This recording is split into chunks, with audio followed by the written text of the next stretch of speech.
जय श्री माता जी। मैं डॉक्टर सतीश तडवलकर पुणे में आयुर्वेदिक प्रैक्टिस करता हूँ। मैं श्री माँ से 25 साल से जुड़ा हूँ। मेरे मेडिकल के क्षेत्र में श्री माता जी ने बहुत सारे आश्चर्यजनक अनुभव मुझे दिए और उसमें से कुछ मैं शेयर करना चाहता हूँ। ये बहुत साल पहले बात है। मैं सहयोग में नया था, लेकिन 2 बार नमक पानी, ध्यान, हफ्ते में 1 बार सेंटर, ये मेरे से माँ की कृपा से रेगुलर होता था। एक दिन संडे को जब हमारा सेंटर ख़त्म होते आ रहा था तो मुझे मेरे एक दोस्त का फ़ोन आ गया कि मेरे बहन का कोई रिश्तेदार बहुत जहांगीर हॉस्पिटल में सीरियस है, तो क्या तुम उसे जाके देखोगे और कुछ आयुर्वेदिक दवा वगैरह दोगे? तो मैंने बोला क्यों नहीं, मैं कोशिश करूँगा। ध्यान होने के बाद मैं तुरंत ही जहांगीर हॉस्पिटल में दौड़ पड़ा और मैंने देखा तो पेशेंट को स्वाइन फ्लू, मलेरिया, डेंगू और न्यूमोनिया ऐसी 4 बीमारियां होके वो उसकी रूम सील किया था और जहांगीर हॉस्पिटल में वो वेंटिलेटर पे था। मैंने डॉक्टर से पूछा कि क्या इसके जीवित रहने की कोई चांसेस है? तो डॉक्टर ने बोला कि हमारी सब कोशिश फेल हो गई है और जीवित रहने की कोई भी चांसेस नहीं है।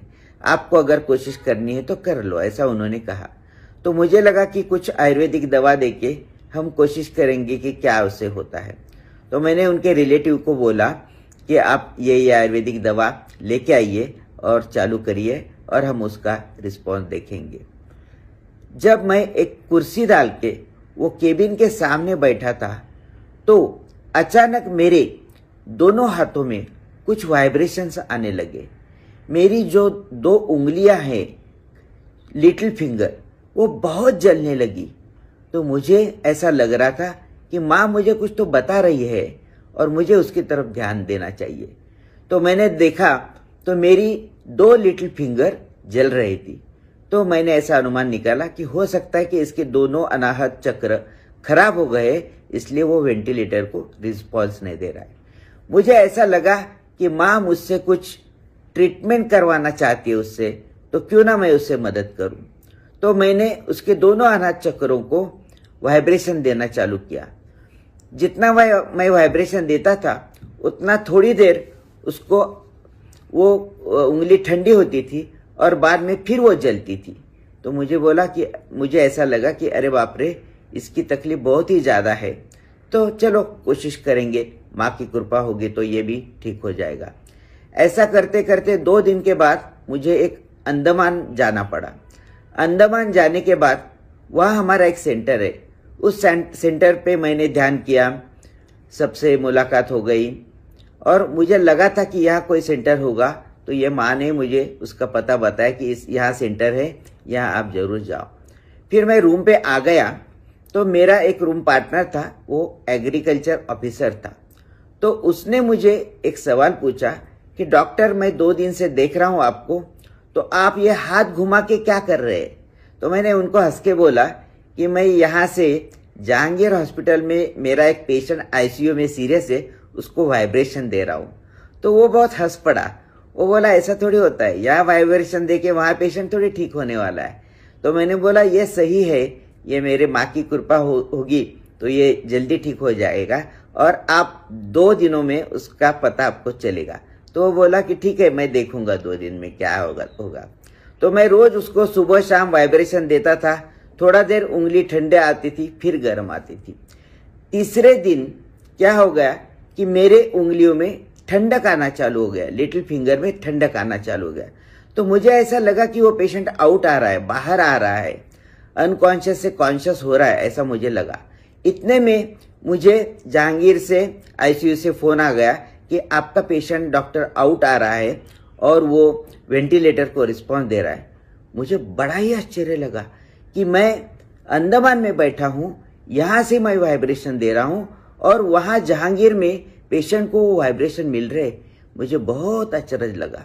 बाद में मैं पुणे में आ गया। पुणे में आने के बाद 2 दिन के बाद उस पेशेंट ने खुद मुझे फ़ोन किया और पूछा कि क्या आप ही वो डॉक्टर है कि जो मुझे ट्रीटमेंट देते थे? तो मैंने बोला हाँ, मैं ही आपको ट्रीटमेंट देता था।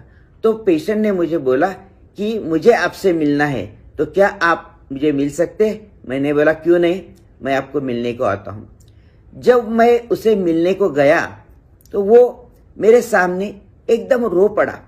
मैंने बोला भैया क्या हो गया, तुम तो अभी ठीक हो गए, जीवित हो गए, बाहर आ गए।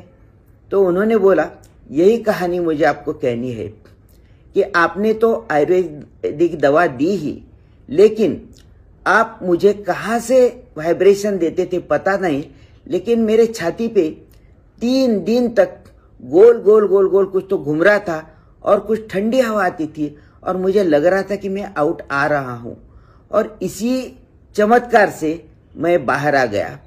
तो हो सकता है कि आपके अंदर जो भी आध्यात्मिक शक्ति है वो कौन सी है मुझे पता नहीं, लेकिन उससे मैं बाहर आ गया हूँ, ऐसा मुझे ज़्यादा लग रहा है। मुझे बड़ा ही आश्चर्य लगा कि सहज योगा का बाहर का कोई आदमी माँ की वाइब्रेशंस पहचान सकता है, और सहज योगा की इतनी प्रचंड शक्ति है कुंडलिनी की, ये पहचान सकता है, ये मुझे पहले पता चला। और मुझे माँ का आश्चर्य लगा कि माँ ने मुझे माध्यम बनवा के इतना उत्तम कार्य करवा लिया, और वो पूरा डेड होते जा रहा था वो पेशेंट, उसको वापस फिर जीवित किया। माँ के ऐसे बहुत बड़े चमत्कार मैंने मेरे मेडिकल अनुभव में देखे हैं। मैं वो आपको एक एक करके बताऊंगा। माँ की बहुत सारी कृपा है, और जब मैं देखता हूँ कि कोई बीमार गिरता है तो ग्रुप पे बहुत वाइब्रेशंस आते हैं, और बहुत उसको ठीक होने के लिए हमारे सहयोगी भाई बहन कोशिश करते हैं। तो माँ के ऊपर श्रद्धा रखनी चाहिए, विश्वास रखना चाहिए। आज नहीं तो कल हमारे सब पेशेंट ठीक हो सकते, इसका विश्वास भी मुझे मिल गया है। जय श्री माता जी।